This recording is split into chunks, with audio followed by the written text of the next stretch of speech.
troubles in your own kit bag and smile, smile, smile. While you've a Lucifer to light your fag. Smile, boys, that's the style.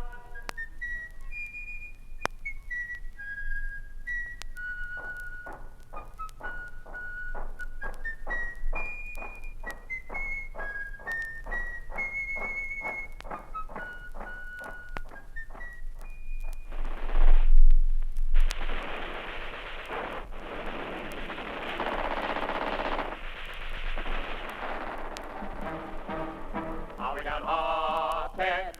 No! Then let your voices ring and all together sing. Are we downhearted? No! Not while Britannia rules the waves, not likely. Myself from Armiteers, parley-boo. The Mademoiselle from Armiteers, parley-boo. The Mademoiselle from Armiteers, she hasn't been kissed for 40 years. Hinky-dinky parley-boo.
This is Robert Rhodes of radio station CKUA. At the first Churchill Banquet in Alberta, I supervised the making of this recording. The banquet took place on the 10th of May in this year of grace 1965. As was pointed out to the Assembly, that date was chosen because it marked the time, long years before, when one voice restored order and dignity to decent men of every age, everywhere.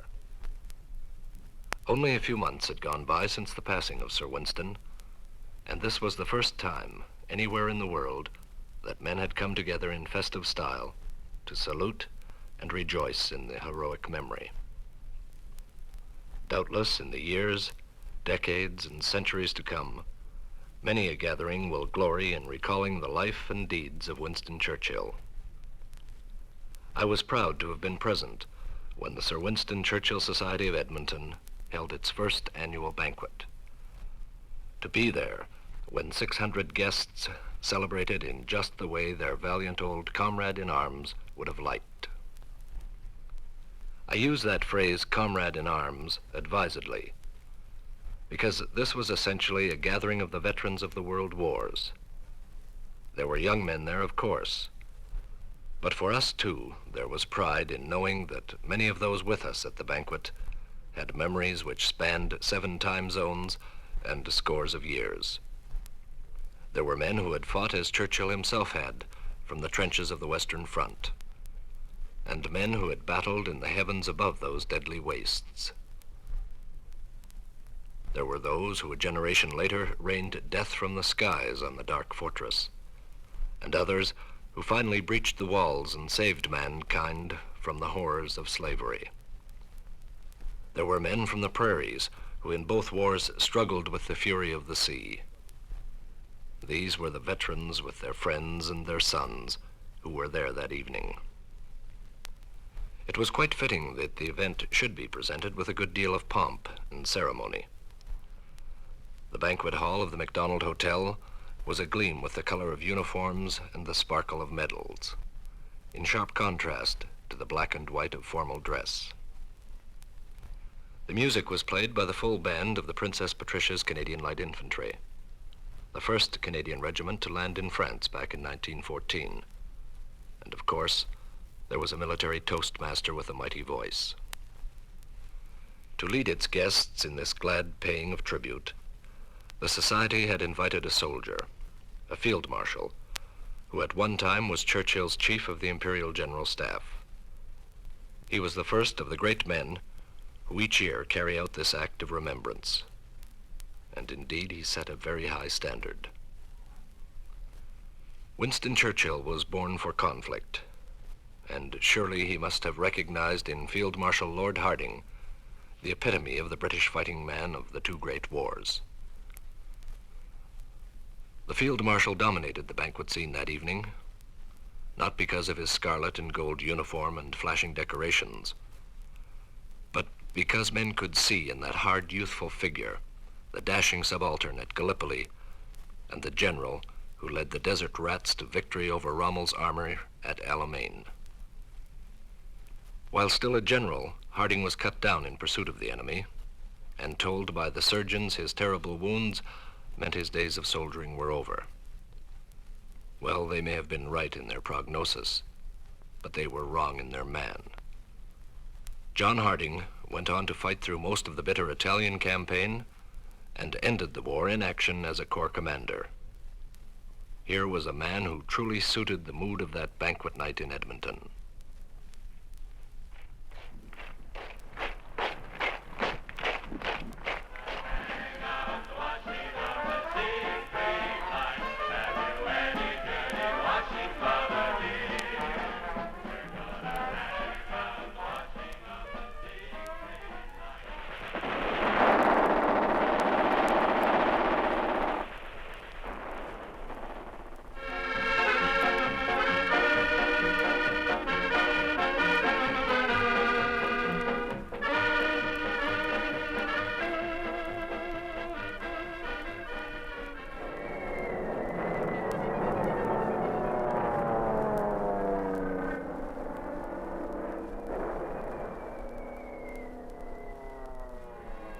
There'll be bluebirds over the white cliffs of Dover.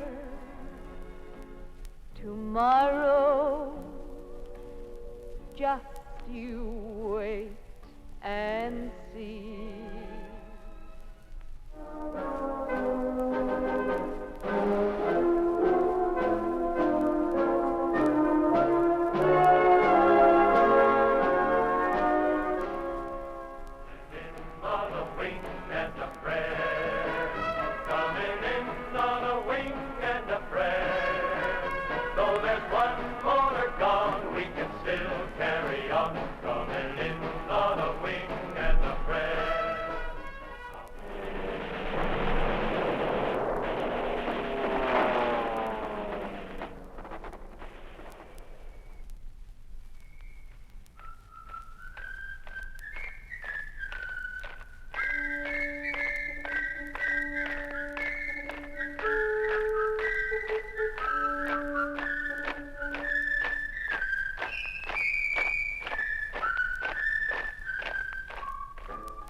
Luck as you wave me goodbye.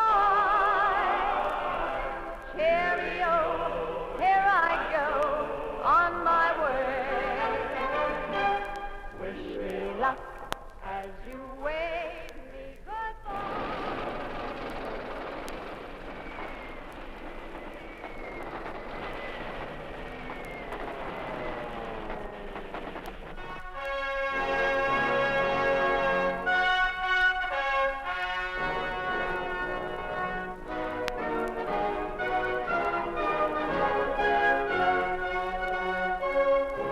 When the dinner was over, Mr. Basil Dean, publisher of the Edmonton Journal, himself a veteran of the Second War, rose to introduce the guest speaker.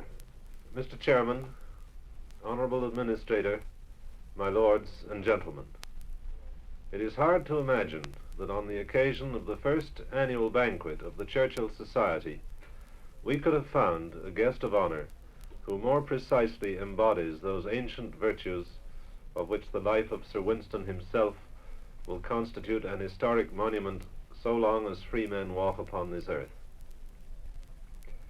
I do not propose to conduct you step by step through Field Marshal Lord Hardinge's brilliant career of service to his country and the Commonwealth. In the first place, this would take about an hour. In the second place, the details have been fully recorded in one of Edmonton's more prominent newspapers.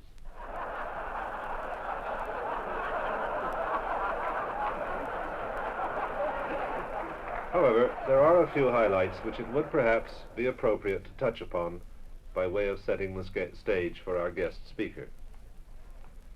The first of these is that Field Marshal Lord Hardinge fought with great distinction in both World Wars.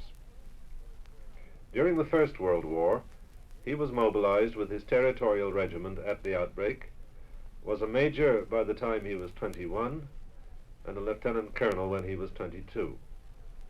He fought at Gallipoli, that brilliant concept in the mind of Sir Winston himself, which failed because of uncertain and indecisive execution on the part of other people. He was twice wounded in campaigns in the Middle East and won the Military Cross, an episode in his life which was to reveal an ironic significance 25 years later. When the war ended, he was commissioned in the regular army and served with the Somerset Light Infantry, a regiment which is affiliated with a famous Canadian regiment, the Royal Hamilton Light Infantry. When the Second War broke out, he was commanding the 1st Battalion of the Somerset Light Infantry in India and joined General Wavell's staff in the Western Desert in October 1940. Shortly before General Montgomery's famous offensive, which began at El Alamein in the fall of 1942, he was appointed to command the 7th Armored Division, which will live in history as the Desert Rats. And with that division, this officer, who had seen distinguished service in the Middle Eastern theater a quarter of a century earlier, pursued Rommel's army all the way to Tripoli. Rightly was he described by a military historian as Hardinge, that tiger of a man. Just before the entry into Tripoli, he was wounded by a shell which landed alongside the tank on which he was standing to observe the battle. For a while, it looked as though he would hold command of a corps during the Normandy landings.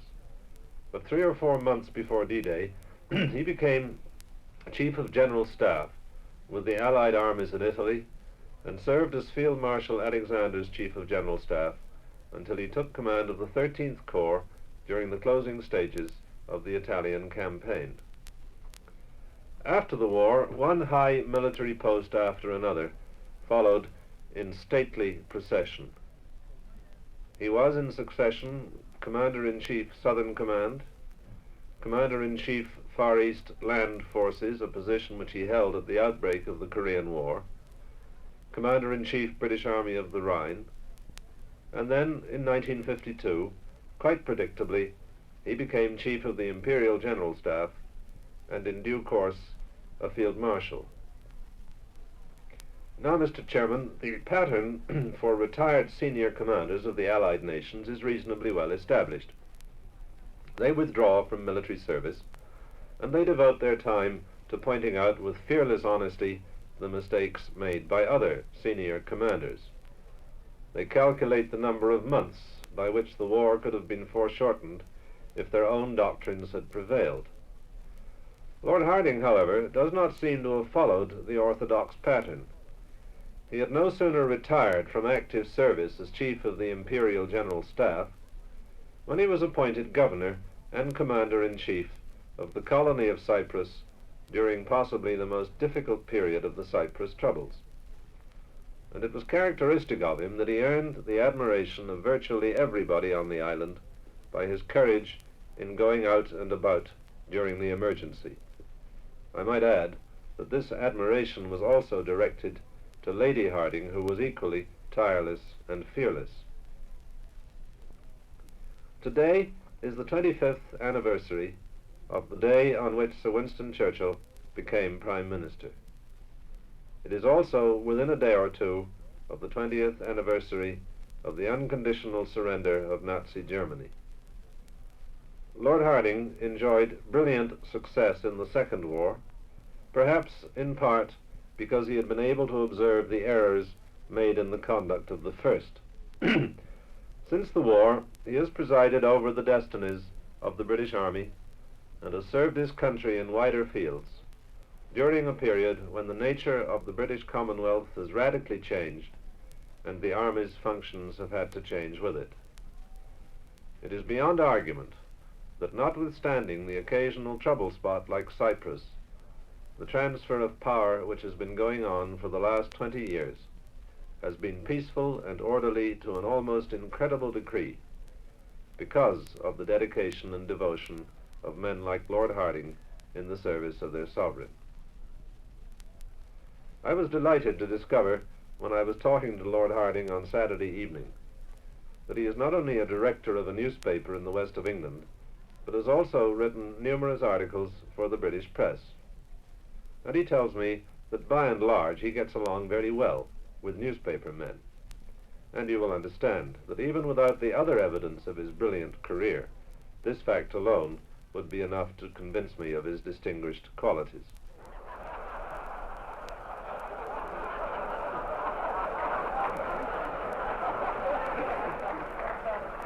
Our city has every right to be proud that Lord Hardinge has made the long journey from England for the sole purpose of being with us here this evening, embodying as he does all that is best in the British tradition of public service, which is perhaps Britain's greatest and most enduring legacy to the world, and which is expressed most eloquently of all in the life of the man whose memory we are gathered to honor.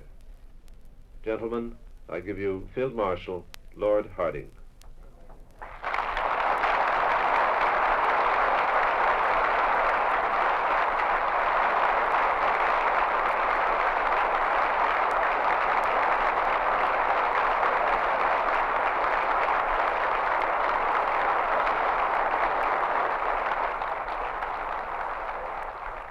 After thanking the Society for honoring him with an invitation to speak at their first banquet, and thanking Mr. Dean for his introduction, Field Marshal Lord Hardinge went on. I heard it said that his impressive command of the British language and his great literary skill was due to his never having risen at school above the fourth form at Harrow, which was headed by a particularly brilliant English scholar. Whatever the reason, he was very seldom, if ever, at a loss for a word. There's only one occasion that I can remember when that was the case.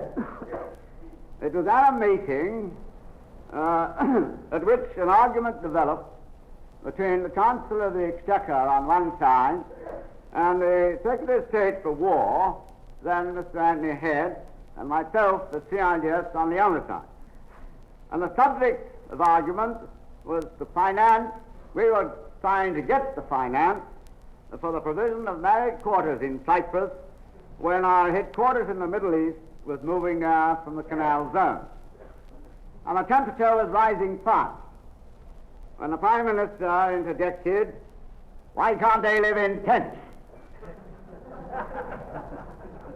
To which Mr. Head, who also had great courage, retorted, "Prime Minister, how would you like to live with your wife in a tent?" There was silence for a moment, and then we passed to the next item on the agenda.